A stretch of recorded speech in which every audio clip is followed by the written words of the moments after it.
हम सभी मास्टर की के का अध्ययन कर रहे हैं। आज हम उन शब्दों का अध्ययन करेंगे जिनके साथ साथ भेद हैं। उन कुछ शब्दों को पढ़ने से पहले हम 6 डाला के तीसरी ढाल की दूसरे छंद को पढ़ते हैं, जिसमें निश्चय सम्यक दर्शन ज्ञान चारित्र का स्वरूप बतलाया गया है। बड़ा ही सुंदर छंद है। पर द्रव्यन्ते भिन्न आप में रुचि सम्यक्त भला है। आप रूप को जान पनो सो सम्यक ज्ञान कला है।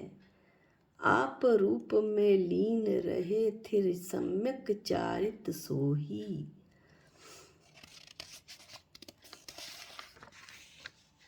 टोडरमल जी कहते हैं, पंडित टोडरमल जी कहते हैं, पंडित दौलत राम जी कहते हैं कि पर पदार्थ से त्रिकाल भिन्न ऐसे निज आत्मा की अटल प्रतीति करना वह निश्चय सम्यक दर्शन है।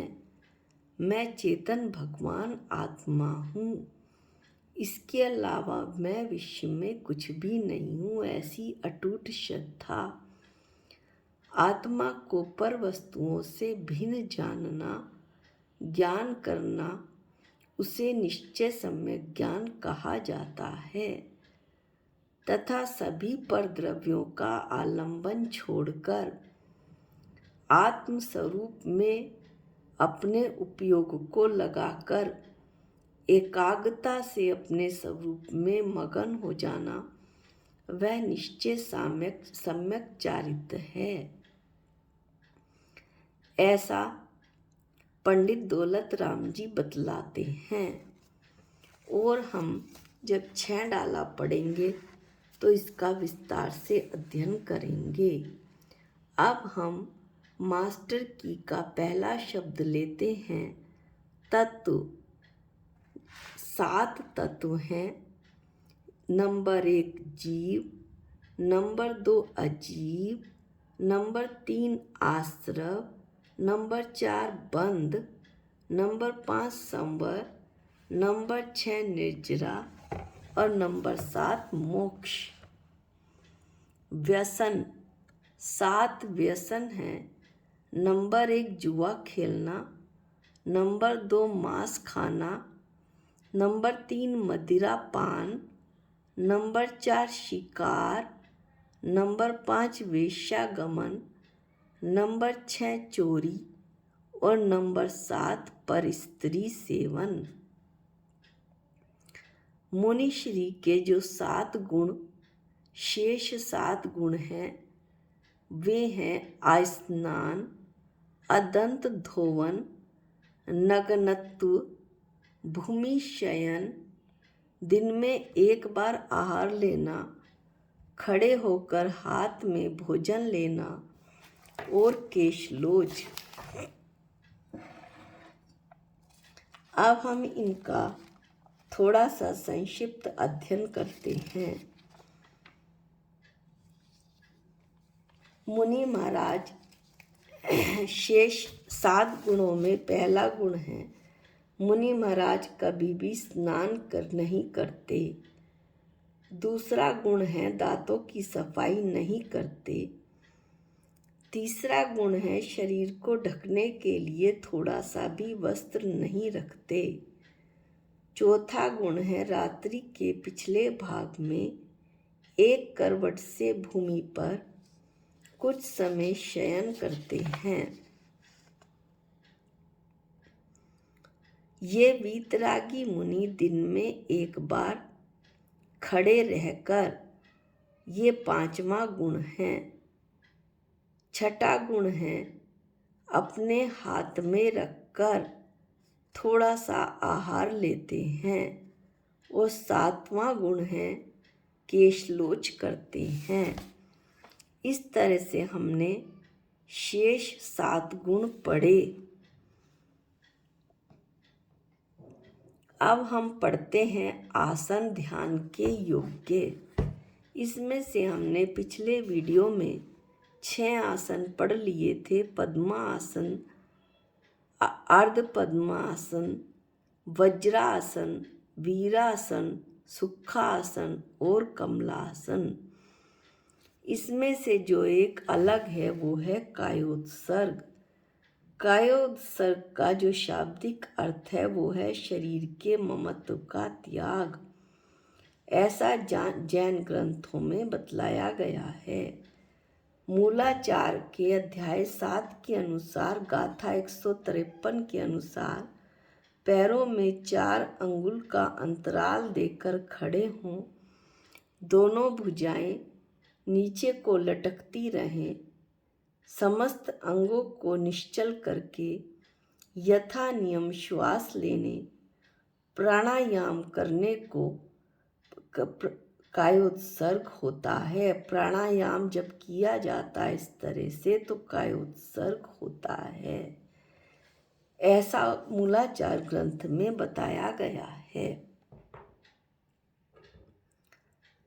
अब है शील व्रत। शील व्रत में 3 गुण व्रत हैं और 4 शिक्षा व्रत हैं। इनका हम वर्णन करते हैं।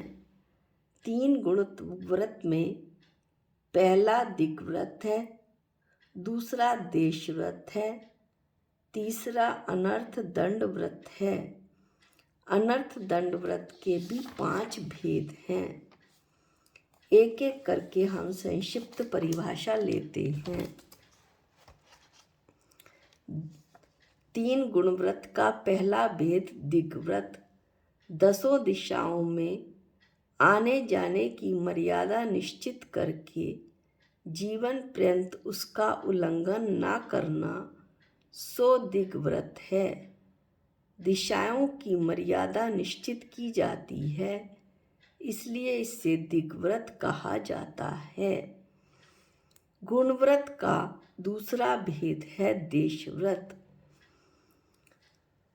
दिग् व्रत में जो मर्यादा निश्चित की गई थी उसमें से किन्हीं प्रसिद्ध गांव, गली, मकान, उद्यान और बाजार तक जाने आने का माप रखकर अन्य सबका त्याग करना वो देश व्रत है। अब है अनर्थ दंड व्रत। गुण व्रत का तीसरा भेद है अनर्थ दंड व्रत। अनर्थ दंड व्रत के 5 भेद हैं। किसी के धन का नाश, पराजय अथवा विजय आदि का विचार न करना, सो पहला अपध्यान अनर्थ दंड व्रत कहलाता है। इसके बाद दूसरा है हिंसा रूप पापजनक व्यापार तथा खेती आदि का उपदेश न देना, वह पापोपदेश अनर्थ दंडवत कहलाता है। तीसरा है प्रमादवश होकर पानी ढोलना, जमीन खोदना, वृक्ष काटना, आग लगाना इत्यादि का त्याग करना, अर्थात 5 स्थावर काय जीवों की हिंसा न करना, उसे परमाचर्या अनर्थ दंड व्रत कहते हैं। यश प्राप्ति के लिए किसी के मांगने पर हिंसा के कारणभूत हथियार न देना, सो हिंसा दान अनर्थ दंड व्रत कहलाता है। 5वां है राग देश उत्पन्न करने वाली विकथा और उपन्यास, श्रृंगारिक कथाओं के सुनने का त्याग करना, सुनने सुनाने का त्याग करना, सो दुश्रुति अनर्थ दंडव्रत कहलाता है। इस तरह से हमने 3 गुण व्रत पढ़े, लेकिन हमें 7 भेद पढ़ रहे हैं हम शील व्रत के, तो अभी 4 शिक्षा व्रत बाकी हैं। 4 शिक्षा व्रत में पहला है सामायिक प्रोषद, भोग उपभोग परिमाण, और चौथा है अतिथि समविभाग व्रत। तो पहला हम लेते हैं शिक्षा व्रत का भेद। सामायिक शिक्षा व्रत सब उन्मुखता द्वारा, यानी अपने उपयोग को अपनी आत्मा में लगाकर, पर से हटाकर अपने परिणामों को स्थिर करके प्रतिदिन विधि पूर्वक सामायिक करना सो सामायिक शिक्षा व्रत है। इसके बाद है प्रोषद उपवास शिक्षा व्रत। प्रत्येक अष्टमी तथा चतुर्दशी के दिन कषाय और व्यापार आदि कार्यों को छोड़कर धर्म ध्यान पूर्वक प्रोषद सहित उपवास करना सो प्रोषद उपवास व्रत है। प्रोषद उपवास शिक्षा व्रत कहलाता है।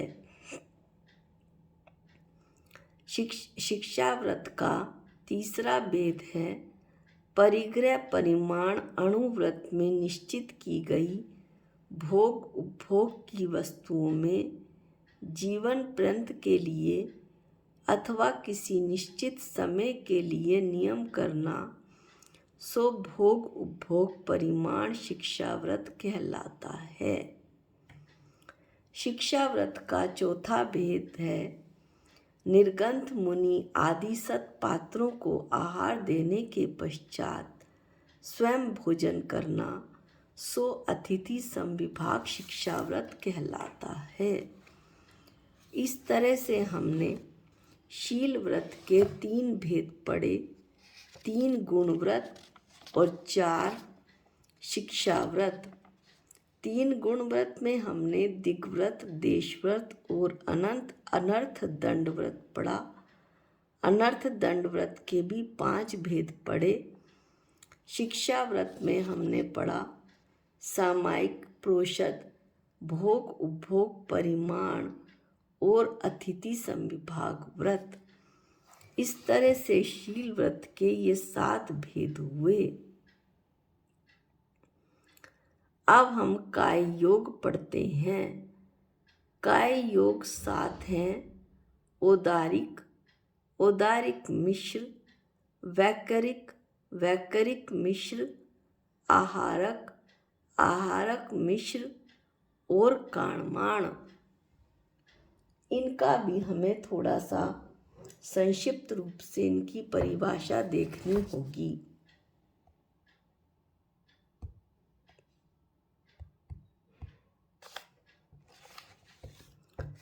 पहला जो इसका भेद है काय योग का वो है औदारिक। जो मनुष्य और त्रियंचों का शरीर है वो औदारिक काय योग कहलाता है। औदारिक मिश्र काय योग जब यह शरीर पूर्ण नहीं होता तब तक मिश्र कहा जाता है और उसके द्वारा होने वाला काय योग को औदारिक मिश्र काय योग कहते हैं। दोबारा सुनिए, औदारिक मिश्र काय योग जब तक शरीर पूर्ण नहीं होता है तब तक मिश्र कहा जाता है और उसके द्वारा होने वाले काय योग को औदारिक मिश्र काय योग कहते हैं। इसके बाद है वैकरिक काय योग। नाना प्रकार के गुण और रिद्धियों से युक्त देव तथा नारकियों के शरीर को वैकरिक काय योग कहते हैं। चौथा है वैकरिक मिश्र काय योग। हम काय योग के भेद पढ़ रहे हैं। शरीर पूर्ण नहीं होता तब तक उसको वैकरिक मिश्र काय योग कहते हैं। इसके बाद 5वां भेद है आहारक काय योग। असंयम का प्रहार करने के लिए, संदेह को दूर करने के लिए आहारक रिद्धि के धारक छठे गुण स्थान व्रती मुनि के आहारक शरीर नामकरण के उदय से आहारक काय योग होता है। इसके बाद छठा है आहारक मिश्र काय योग।